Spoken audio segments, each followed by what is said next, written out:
Chapter 2. Lord Felix's quarters seemed rather smaller than Lord Antony's, Eiji noticed. His table was round and tiny, with 3 chairs drawn tightly against each other. There was no sofa, just 2 soft chairs in front of an enormous bookshelf that dominated an entire wall. Another wall was hung with heavy red fabric. Lord Felix strode towards that wall and pushed it, and Eiji realized it was a curtain. "This is your... well, I don't know if I can call it a room, but it's yours." A strange note in the god's voice made Eiji dare a glance at his face. Lord Felix was looking down, his shoulders hunching slightly, the very picture of embarrassment. "I'm sorry it's not more private, but the curtain muffles sound well enough that if you ask me to put cotton in my ears as well, I won't hear anything. And of course I won't pass the curtain without your permission." Eiji blinked helplessly at the god. He'd been ready to hear a list of chores, to be pushed against a wall for feeding or onto a bed for fucking, to be ordered to unpack while Lord Felix attended to more important things. He wasn't ready for this, and he had no idea what to do or say in response. Lord Felix shifted a little where he stood beside the curtain. "May I please go in now to put your things down?" he asked finally. Eiji nodded so quickly that his neck hurt. "Please," he faltered. "Thank you." The god smiled and pushed through the curtain, and Eiji trailed helplessly after him. It wasn't a great deal of space, but there was plenty of room for a wardrobe, a smaller bookshelf, and a bed. Not a cot, a real bed with a frame and legs bolted firmly to the floor, even though the mattress was bare and there were no pillows. Eiji was struggling to keep position instead of gawking at it all when Lord Felix put his chest down gently. "I'm going to go get you some bedding," the god said, "and I'll let the kitchens know to deliver your meals here from now on. Is there anything I should know about your diet? Any allergies or dislikes?" "No, my lord." Eiji decided that the key was to treat everything as a dream and simply accept it as it came. "Wonderful, wonderful." Though Eiji's eyes were respectfully lowered, he could hear the smile in the god's voice. "I'll be right back. Please make yourself at home." Eiji stayed standing at attention, hands clasped behind his back and head down, until he heard the door shutting. Only once he was sure that his new master had gone did he dare to break position and give his surroundings more than a cursory glance. The shelf was full of books in his own language, all secured with thick leather straps. Most of them seemed to be poetry, but there were histories, romances, bestiaries, horror tales, and even a book of recipes. The collection seemed like it might belong to one person, if the person had rather eclectic tastes. The wardrobe confirmed his suspicions. It was full of robes in every shade of the rainbow, most of which showed signs of wear. Lord Felix had just gotten rid of an attendant. Eiji was going to have to tread carefully. Had the attendant been sent away as a punishment for some infraction? Had he simply grown too old to be of interest? Or had Lord Felix killed the man? If so, had it been an accident or not? This was important information for Eiji to have, but of course it was not his place to ask. Maybe if his master really did permit him a work detail, one of the other men would know something. He drifted over to the closet door. Here there was nothing but a wash basin to indicate prior resident. Should Eiji begin unpacking? He hadn't been ordered to, and it would involve moving the other offerings' things without permission, so best not to. Instead, he returned to the foot of the bed and knelt down facing the curtain. He would be ready when his new master returned. Once he was in the familiar waiting position, Eiji finally began trying to think through everything that had just happened. Unfortunately, his mind was still rushing too wildly from one thought to the next for him to impose any order on them. He realized, panicking. He had always been calmed by lists, so he started making one in his head as he knelt, a list of everything he knew about the god to whom he now belonged. 1. Lord Felix was Lord Marcus's second. That was worrying, but not cause to panic just yet. After all, Lord Marcus was in turn Lord Antony's second, as well as his lover, and they were very different from one another. 2. Lord Felix arranged things for the offerings. Eiji wasn't sure whether that was an official position he occupied or simply something he had ended up doing, but either way it was encouraging. The rest of Eiji's cadre had spoken warmly of him after he had found the masters in work details. 3. Lord Felix had disposed of another offering so recently that he still had the man's books and clothes. 4. Lord Felix wanted Eiji to think he was nice. Eiji couldn't imagine how this would benefit the god, and it confused him. He had to know that Eiji would obey him whether he gave him a bed and smiled at him or not. 5. There was no 5. Gods, Eiji was ignorant. He only hoped that Lord Felix would be kind enough to explain his rules and preferences when he returned. That was an advantage he had here that he hadn't had with Lord Antony, if he dared to seize it. He might not know why his new master wanted Eiji to think well of him, but it was clear that he did. Perhaps if he did not offer a list of orders and regulations, Eiji could request one without incurring punishment. He knew it would be inappropriate to make a request unless he was invited to do so. Still, he thought he might take the chance. He had never known how to please Lord Antony. That made him a terrible attendant, he knew. It had been his job to know. However, if he played his cards right, perhaps he could get Lord Felix to tell him how he could be pleased. He was sure that once he knew that, he could be a good offering again. Well, almost sure. The door opened and shut, and Eiji dropped his useless ruminating. His master had returned, and he needed to keep all his attention where it belonged. There were a few footsteps, but they stopped in front of the curtain. "May I come in?" the god asked. Then, even more unnecessarily, "It's Felix." Damn, there was no appropriately respectful way to respond. Still, better to say anything than to keep his master waiting. "I would be honored by my lord's presence." That was pretty good for a swift answer, Eiji thought proudly as he lowered himself into his full bow. The curtain swished and the footsteps resumed. "Thank you," Lord Felix said. "I'm going to put this chamber pot in your washroom, all right?"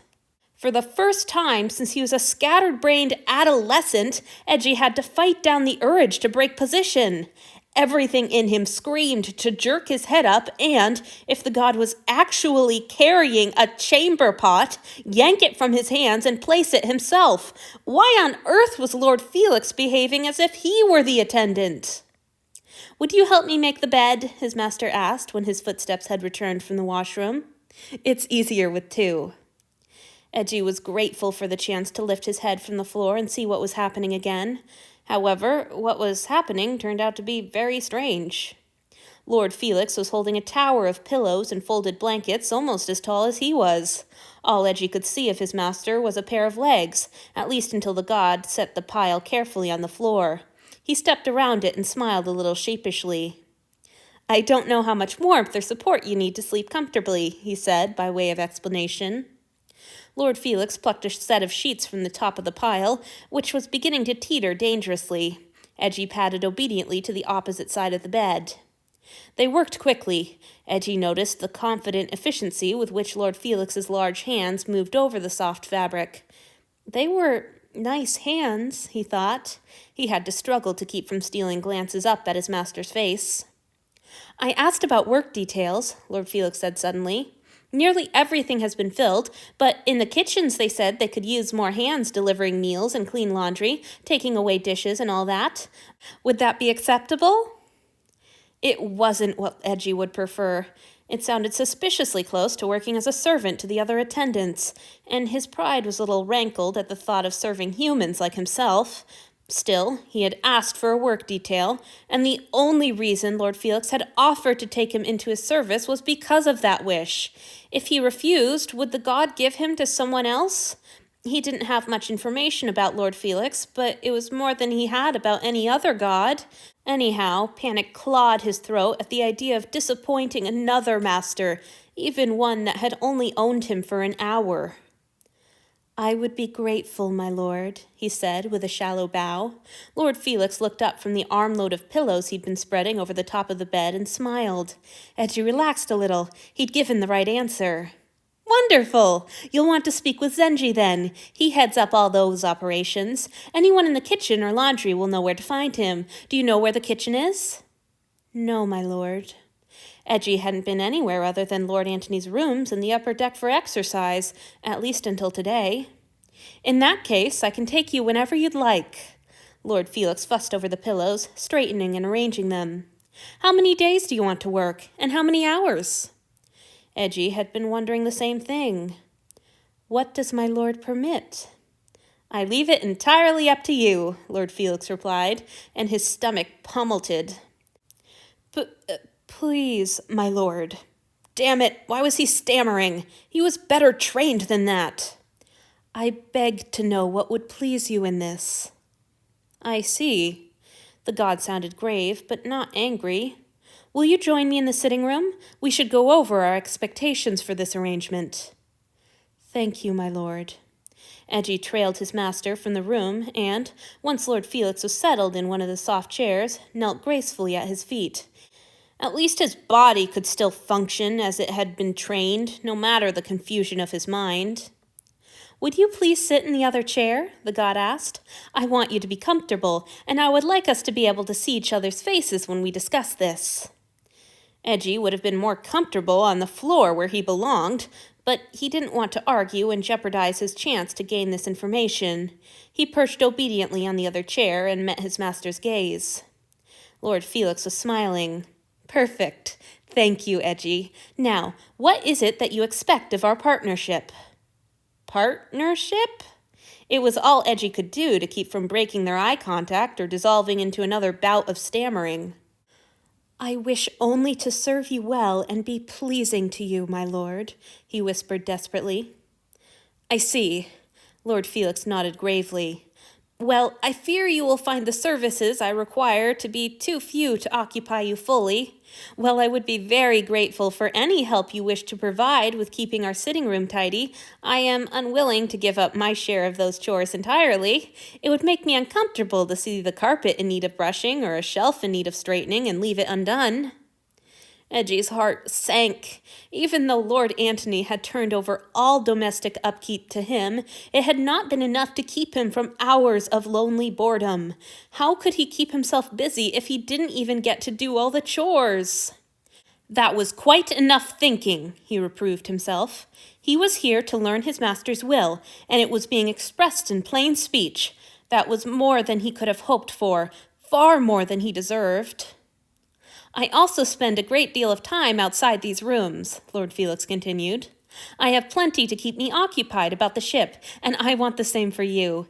As such, you are at liberty to take as many hours of work as you wish. My one request is that you allow me the pleasure of your company for an hour or two on the first morning of each week. I would appreciate the conversation. If it is your wish to converse with your humble servant, I would be honored by my lord's attentions. Thrilled, more like, though it wasn't an appropriate word to use. Eiji's chest warmed with excitement at the prospect. Even more than his master's touch, he loved the idea of discussion, a chance to try to charm the god.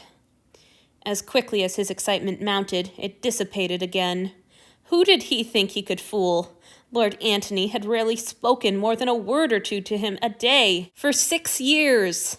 He would do his best for his new master, but Lord Felix was bound to be disappointed and discontinue the practice before long. I do wish it. The god's warm smile only made Eiji feel worse at the prospect of letting him down. I seek out attendance primarily for the companionship, so I will be grateful for any you choose to provide.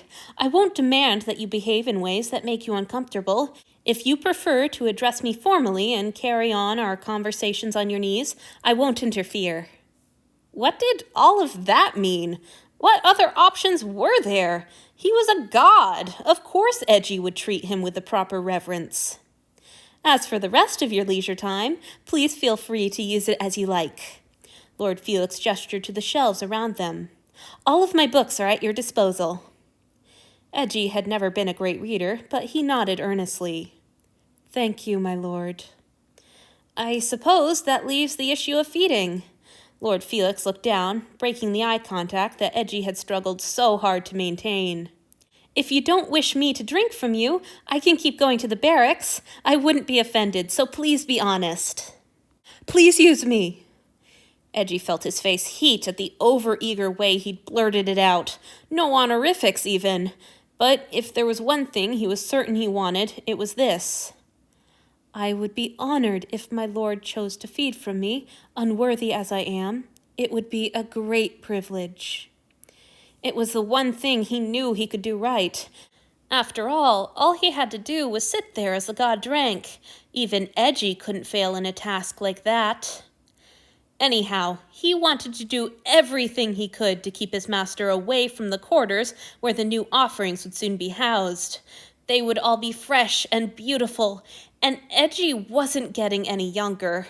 All he had to offer was his eagerness to serve, and they would be just as eager. Their submission would still be joyful and uncomplicated by bitter experience, unlike his. His best chance at being kept was to give Lord Felix no reason to seek out the younger men. All right. If the god was surprised at his vehemence, he gave no sign. He smiled and met Eji's eyes again. Thank you, Eiji. That's very kind. Do you have any questions about anything I've told you? Why did you take me? What happened to your last offering? Why are you being so exhaustingly polite? Do you really mean it when you say I can work as much as I want? What did you mean about proper behavior being optional? Will I be allowed the honor of your bed? How can I keep from disappointing you? He bowed his head. No, my lord. Thank you for the clarity. If he had been a good attendant, he wouldn't need any more information than his master chose to grant him in order to do his duty. He would just have to keep pretending he was a good attendant and hope that Lord Felix wouldn't realize the truth too quickly.